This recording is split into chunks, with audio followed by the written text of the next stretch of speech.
Wow. Here we go. Hearts in mouths. The Jamaican women have lived up to all hype and expectation. What about the American men here? In front of a fever pitch, hungry home crowd. Aaron Brown, he ran with a picture of his parents under his bib in Tokyo.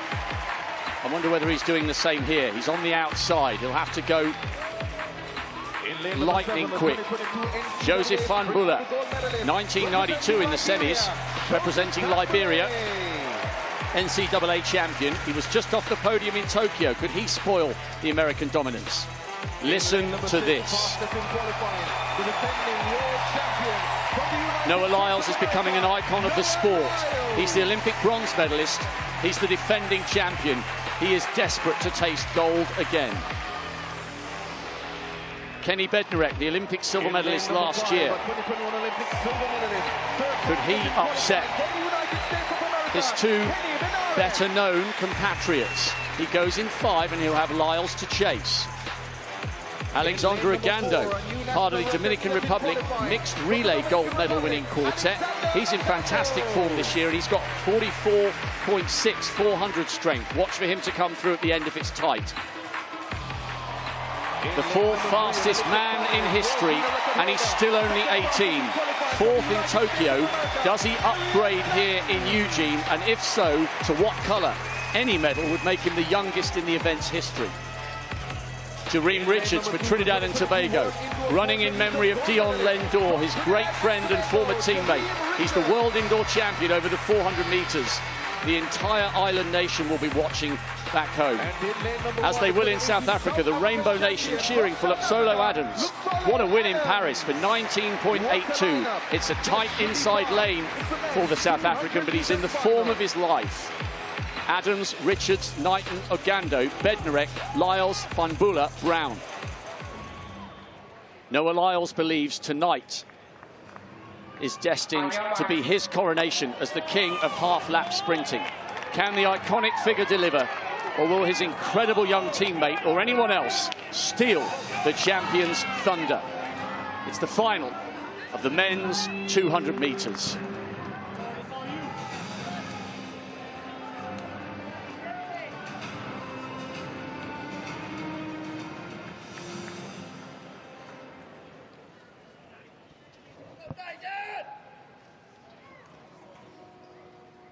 Sad. They're away first time. There's a roar from the crowd. It's a great start from Lyles, but Bednarek's running well.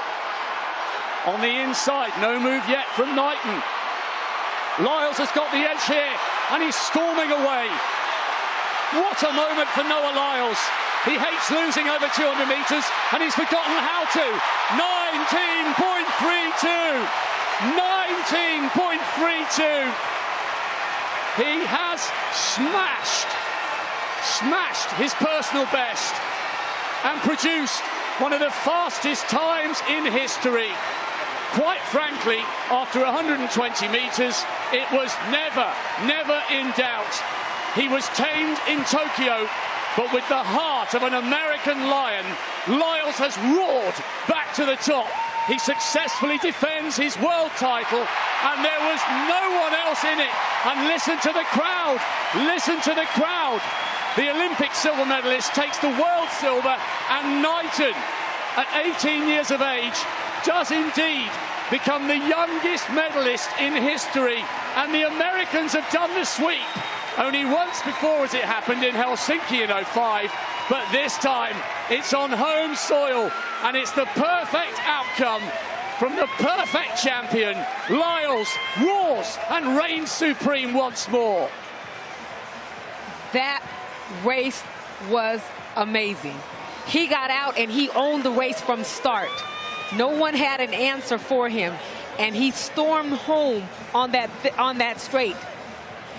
American sweep. The Americans, just as the Jamaicans have just done, have solidified themselves on this day, on this night, as the sprint champions, 100 meters and 200 meters.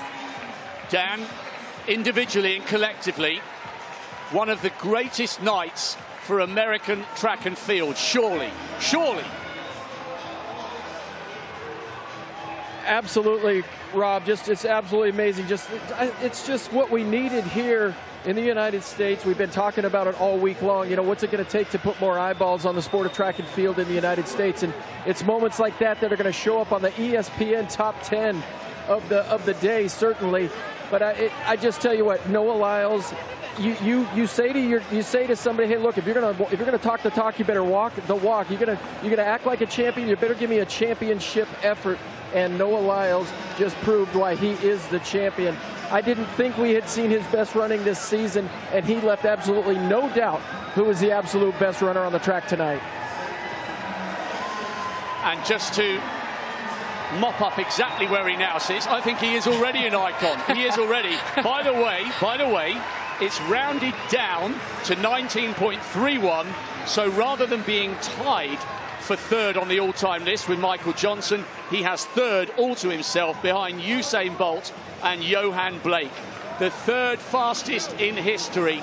But the time was incredible, but it was the manner in which he dismantled a sensational field that was so impressive. By 1:20, there was only ever one winner. Phenomenal. Yes, he came out. He got out the blocks like there was somebody shot him out of a cannon, and he continued to put down the hammer. He's opening up, moving away, and nobody has an answer for him. The Americans were fighting hard and came through 1, 2, 3. It was amazing. I mean, I hate being speechless, but I'm speechless. He is an icon. How great is that for our sport? He's showing you know, you have kids that you try to teach how to run the 200, and they're always like, oh, I'm gonna die. No, you're not. You're gonna get tired, but you're gonna run. Dan said it earlier. It is about guts, heart, composure, and will, and he showed us how to get it done. He's looking at the clock. Well, do you know what?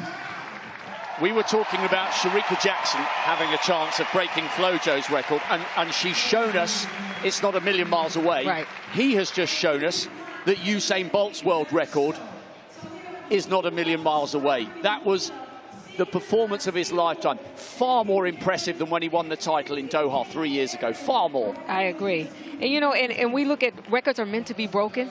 And we look at how we've progressed, where we didn't think that any of these records anyone would ever come close to these records. And here we are now on World Record Watch. That's the progression of our sport. That's what we need. And that's what's going to keep people in the stands and people excited to watch a sport where people come out and give their best on that day in that moment. And hopefully he has another uniform. But this is what athletics needs. Yes. He is what our sport needs. Shericka Jackson, Shelly-Ann Fraser-Pryce, Noah Lyles. Then you've got people like Cheptegei running the 5 and the 10. You know, with Barega charging around in 53 points to try and win 10,000 meter titles. We need to put athletics front and center. We are the most accessible, cheapest, fun-loving sport in the world. And if you're watching this, if you've got a young son or daughter and they've just watched either of these 200-meter races, get them down your local track. We accept all, from every continent, from every background, from every religion.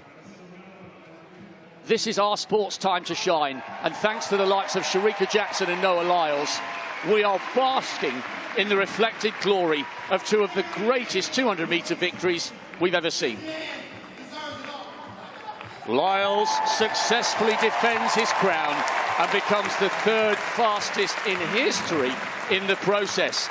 Bednarek another silver after his Olympic second-place finish last year, and Erriyon Knighton becomes the youngest medalist in this event's history. Phenomenal from all three of them. The Americans produced their second sweep all those years after their first in Helsinki.